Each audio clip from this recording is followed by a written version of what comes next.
Hey there, and welcome back to Understanding Depression. I'm really glad you're here with me today. Before we get started, a quick reminder.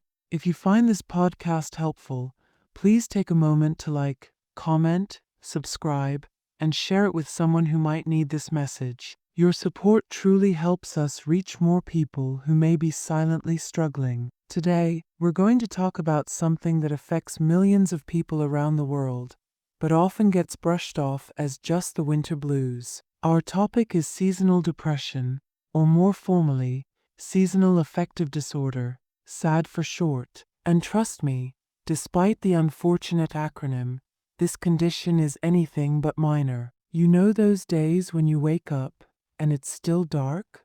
You drag yourself out of bed, even though every fiber of your being wants to stay under the covers. The skies outside are gray, the air is heavy, and everything feels just a little harder. It might feel like you've lost your energy, your motivation, even your joy. And all of this tends to show up like clockwork, every year, around the same time. That's not just your imagination. That could be seasonal depression. And if you've ever felt that way, you are not alone. In this episode, we'll explore what seasonal depression really is, what causes it, how it affects the body and mind, and what you can do about it. We'll talk about light, hormones, brain chemistry, and how deeply the weather and seasons are connected to our emotional well-being. So stay with me, stay mindful, and let's dive into it together. Let's start by understanding what seasonal affective disorder actually is. Seasonal affective disorder, or SAD, is a type of depression that follows a seasonal pattern, most commonly beginning in the late fall or early winter and improving during spring and summer. While winter is the most typical trigger, some people actually experience seasonal depression in the summer months, though it's much less common. Now, this isn't just feeling a bit lazy or gloomy when it's cold outside. SAD is recognized as a subtype of major depressive disorder in the Diagnostic and Statistical Manual of Mental Disorders, DSM-5. That means it's a real clinical condition. People with SAD experience symptoms that can interfere with their daily life. Things like low energy, difficulty concentrating, sleeping too much or too little, overeating, feeling hopeless, and losing interest in activities they usually enjoy. But here's something important. SAD doesn't make you weak. It doesn't mean you're just not trying hard enough. It's a real condition influenced by real changes happening in your brain and body. And one of the biggest culprits?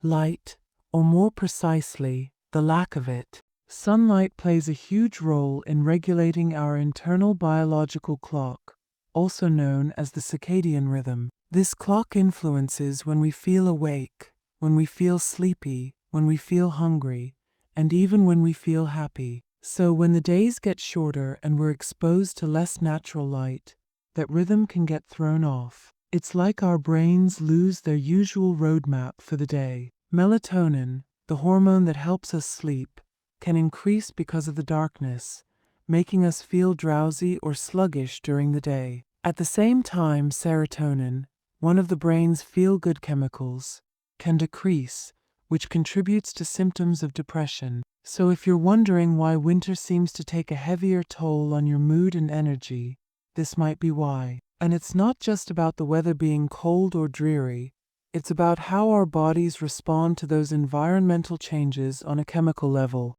Let's take a closer look at how the brain responds during seasonal depression. When sunlight decreases, one of the most noticeable changes happens in our serotonin system. Serotonin is a neurotransmitter that helps regulate mood, appetite, and sleep. It's often referred to as the brain's natural mood stabilizer. Studies have shown that people with SAD often have lower levels of serotonin activity during the fall and winter months. This drop in serotonin might explain why you feel more irritable, sad, or emotionally flat during those darker times of the year. Combine that with the increase in melatonin, the hormone that signals your body to sleep, and you get a perfect storm of fatigue, lethargy, and emotional numbness. To make things even more challenging, Our levels of vitamin D tend to fall in the winter too, because we get less sunlight. And guess what? Vitamin D plays a role in serotonin production as well. That's another reason why those gloomy days can feel so heavy. Your body literally isn't getting what it needs to regulate your mood. But here's where it gets more nuanced. Not everyone responds the same way to seasonal changes. Some people can go through long, dark winters without any issues. Others may begin to experience significant depressive symptoms like clockwork every year. Why? Well, genetics seem to play a role. If you have a family history of depression or bipolar disorder, you may be more likely to experience SAD. Certain personality traits, like being more introverted, sensitive to stress, or prone to anxiety, can also make someone more vulnerable. And then there's geography. People who live farther from the equator, like in northern parts of the EU, Canada, or Northern Europe, are much more likely to experience SAD because they get fewer daylight hours during the winter. It's not just a coincidence. It's a pattern that's been supported by years of research. So if you've ever found yourself wondering why you feel so different during winter, especially if you live in a colder or darker climate, this could be the reason. Let's talk about how seasonal depression actually feels on a day-to-day basis. Imagine this. You wake up in the morning, and it's still dark outside. Your alarm feels like an enemy. Getting out of bed feels like lifting weights. You shuffle through your morning routine, but everything feels muted.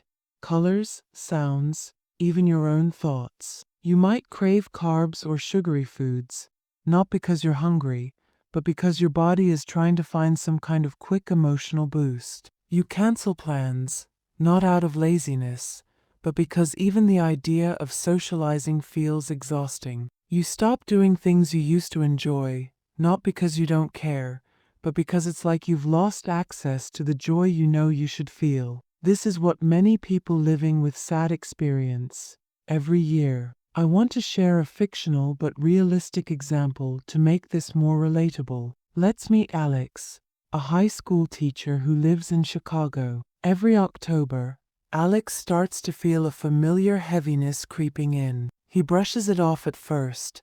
Maybe it's just the colder air or a stressful week at work. But by November, his sleep is out of sync. He sleeps for 10 hours and still wakes up feeling tired. He starts eating more takeout, mostly comfort foods. His motivation plummets. Grading papers becomes a mountain. He stops going to the gym. He starts ignoring texts from friends. By December, Alex begins to feel hopeless. He wonders what's wrong with him. But then, like clockwork, around April, when the days get longer again, he starts to feel better. Like someone slowly turned the lights back on. This pattern repeats every year. Alex isn't alone. Stories like his are incredibly common, but many people don't realize they're dealing with a legitimate form of depression. They might think they're just bad at winter, or that they're being lazy or antisocial. This is why awareness matters. When we don't recognize SAD for what it is, we risk blaming ourselves. And that self-blame only deepens the depression. Recognizing the signs is the first step toward healing. And the good news? There are ways to manage and even prevent seasonal depression. Let's explore those next. So, what can we actually do about seasonal depression? Let's talk about strategies that can make a difference. Some are lifestyle-based, some involve medical support, and all of them are valid. The first and most well-known treatment for SAD is light therapy. This involves sitting in front of a special light box that mimics natural sunlight, usually for about 20 to 30 minutes each morning. The light needs to be around 10,000 lux to be effective, and it should filter out UV rays so it's safe for your skin and eyes. This may sound a little odd if you've never tried it, but light therapy has been shown in numerous studies to significantly reduce symptoms of seasonal depression. It works by helping to reset your body's circadian rhythm and boost serotonin levels. For many people, it's a game changer. Un assez important facteur? Daily routine. Keeping a consistent sleep schedule, even on weekends, helps your body maintain a stable rhythm. Going to bed and waking up at the same time can reduce the internal chaos that often comes with SAD. It might not sound exciting, but for your brain, that consistency is deeply calming. Movement also matters. Regular physical activity, even something as simple as a daily walk, has powerful antidepressant effects. It boosts endorphins, improves sleep, and gives you a sense of accomplishment. And if you can do it outside during daylight hours, even better. Diet can help too. While cravings for sweets and carbs might spike, try to include foods rich in omega-3 fatty acids, lean proteins, and whole grains. These support brain health and mood regulation. And désinconnexion. Isolation feeds depression.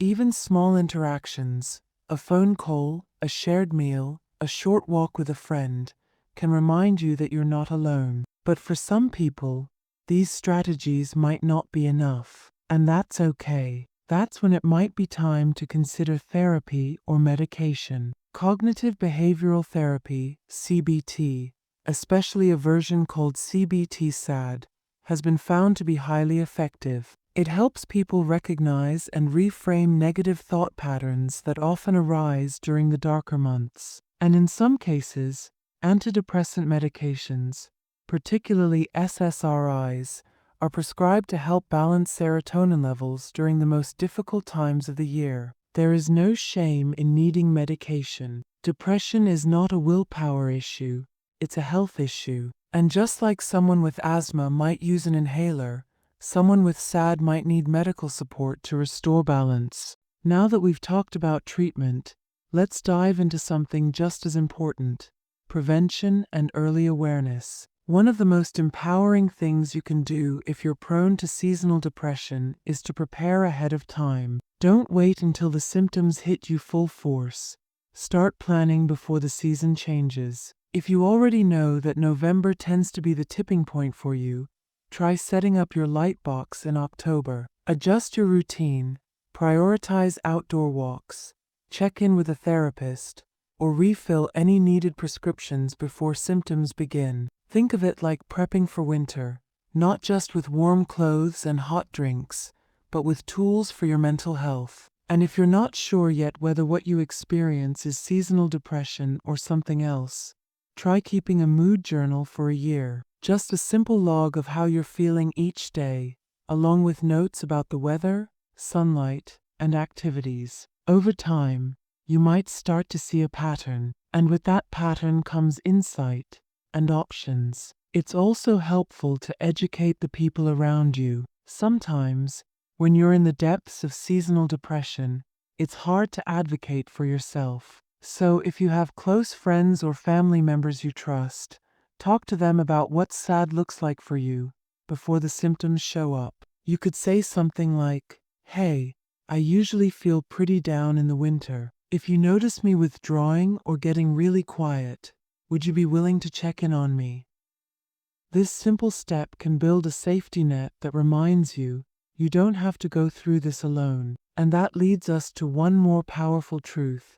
Seasonal depression doesn't define you. It's something you experience, not something you are. It may show up every year, but every year, you also survive it. You get through, you adapt, you learn, and maybe, just maybe, with more awareness, more support, and more self-kindness, you can even begin to thrive despite it. Let's take a moment to explore how seasonal depression can look different for different people. There's no one-size-fits-all version of SAD. For some, it's the classic winter blues, persistent low mood, lack of motivation, and exhaustion. For others, it can take on more subtle or surprising forms. Some people may not even realize they're depressed. Instead, they notice things like gaining or losing weight without a clear reason, feeling unusually anxious or irritable, losing interest in sex or intimacy, struggling with concentration at work or school,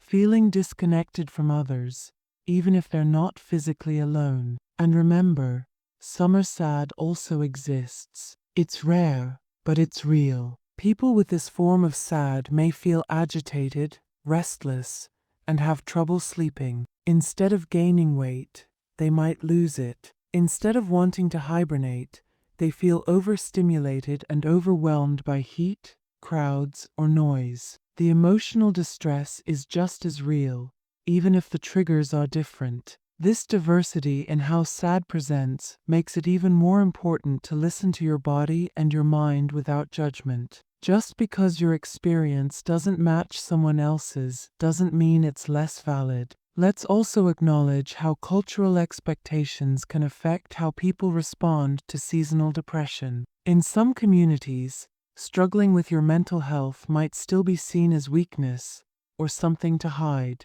People might push through in silence, wearing a smile while their inner world darkens. In others, especially where productivity is overly valued, someone might feel guilty for slowing down during winter, even though our bodies are naturally wired to conserve energy during colder months. It's part of our biology, but society doesn't always give us permission to rest. This is why self-compassion is essential. You are not lazy. You are not broken. You are responding to environmental and neurological changes that deserve understanding, not shame. Now let's talk about something that often gets overlooked: how seasonal depression affects relationships. When you're dealing with sad, it doesn't just affect you, it can shape how you show up in your relationships with partners, friends, family, or coworkers. You might find yourself withdrawing, canceling plans more often, or feeling like you just don't have the energy to talk. And the people around you may not always understand what's going on. They might take your silence personally. They might interpret your fatigue as disinterest, or your low energy as moodiness. And if they don't know about sad, they might even wonder, what's going on with them lately? This misunderstanding can create distance, or even conflict. That's why open communication is so powerful. If you feel safe doing so, let the people in your life know that your mental health shifts with the seasons. You don't have to go into detail unless you want to. Even a simple, "I've been feeling low lately.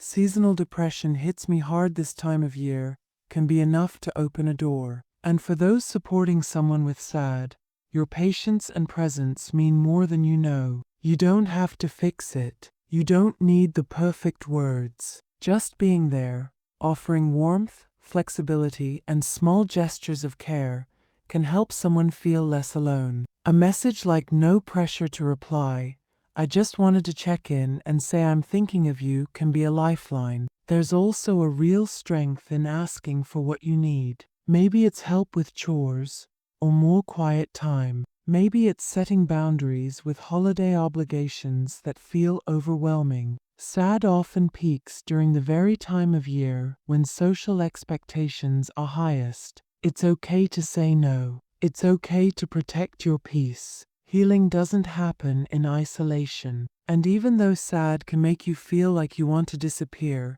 connection is often part of the medicine.